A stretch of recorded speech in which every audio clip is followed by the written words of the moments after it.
There's always some type of bridge.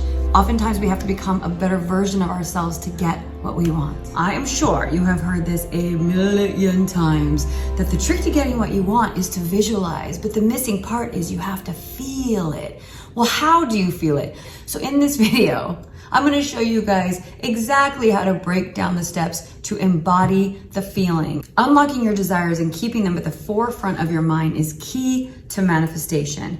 Many manifestation coaches speak of affirmations, they speak of vision boards, and all this stuff is great. A lot of people love Neville Goddard's technique and talks about embodying the feeling state, acting as if you already are versus you're here and you want to be there, so it makes your manifestation separate from you. I heavily believe in parallel universes. I believe that anything we desire is because there is a version of us living that life on a different parallel universe. So I think it's just a matter of alignment. So how do you align with your desires? I started creating something called future progression exercises, because if you are who you wanted to be, you would be able to talk about it, right?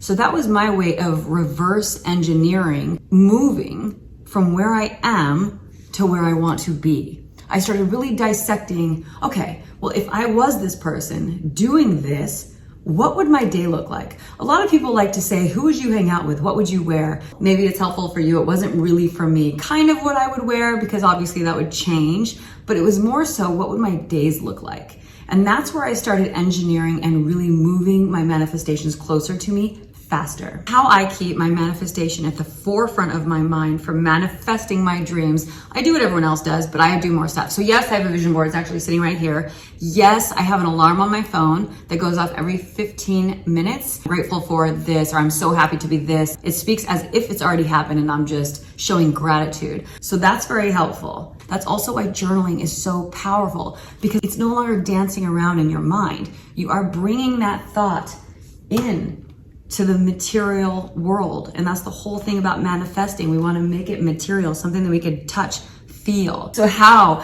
do you feel your manifestations? When you want to call something to you, the life is so foreign that it's hard to feel what it would feel like.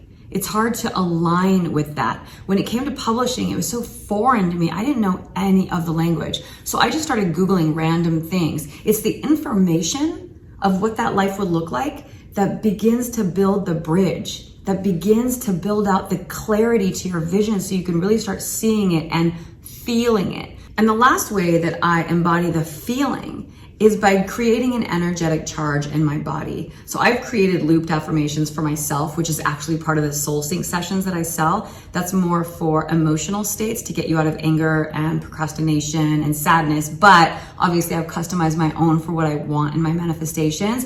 I put them over really trendy music. That way when I'm saying them, I'm kind of singing them, I'm moving, or I'll put them on when I'm riding my bike, I'm at the gym, anything that is stirring the energy in my body and creating adrenaline and excitement. Because then with the combination of everything, the information I'm learning, with the feeling of the energy charged in my body, with the repetition, I am feeding it. I'm like force feeding it to my mind and keeping it at the forefront. And the lovely thing about doing affirmations over music and doing rhythmic affirmations is that they dance in your head whether you want them to or not. It's like a bad song that gets stuck in your head. If you create a rhythmic pattern when you do your affirmations, they stick. And this is when the magic starts to happen. This is when you start aligning and doors start opening and the right people start crossing your path. As I started writing my book and on my downtime started looking how publishers make money, how do you publish, what are the top agents in New York or wherever, how do you do a book launch party, I started really being able to see what I would want to do. And then the next time I went out, when someone would ask me what I'm working on, I was able to speak on the topic. And being able to tell a little bit more of the story, other than just, I'm publishing a book, and when they ask me the details, I'm like, well, I don't know yet. I was able to speak about it more. Those are essentially little steps that are closing the gap between you and your manifestation. But this level of clarity is essential for manifestation. And that's when doors start opening. And you might think to yourself, this is so magical, but it's not. It's manifestation, and this is how powerful we are. So About 3 weeks after I started working on the details of publishing and just researching a little bit, I was at a birthday dinner, and sure enough, a couple sat next to me that I didn't know, and I let her know I was writing a book, what's it about, yada, yada, yada. I was able to answer all the questions, and she offered, I want to do your book launch party for you. And to me, that's always a nod to the universe. Keep going. After that, I'm at my friend's house for a fundraiser. I'm in the valet and I'm leaving. And I start talking to a guy who's standing with his son. He asks me what I do. I tell him I'm soon to be published author. He says, oh, my wife's an author and she's right behind you. You should meet her. Guess what? She likes mentoring new authors. I exchanged her number and I was just like, oh my God. These are the magical things that start happening when you start closing the gap between you and your manifestation. It's constant nods from the universe. It shows that you're aligning with those kind of people. You need people to help you move towards your goal, whether it's customers, whether it's mentors. You need information. No one ever talks about this in manifestation, researching. If you want to manifest your dream home that's in a different city, that's in a different country, you know what you could do?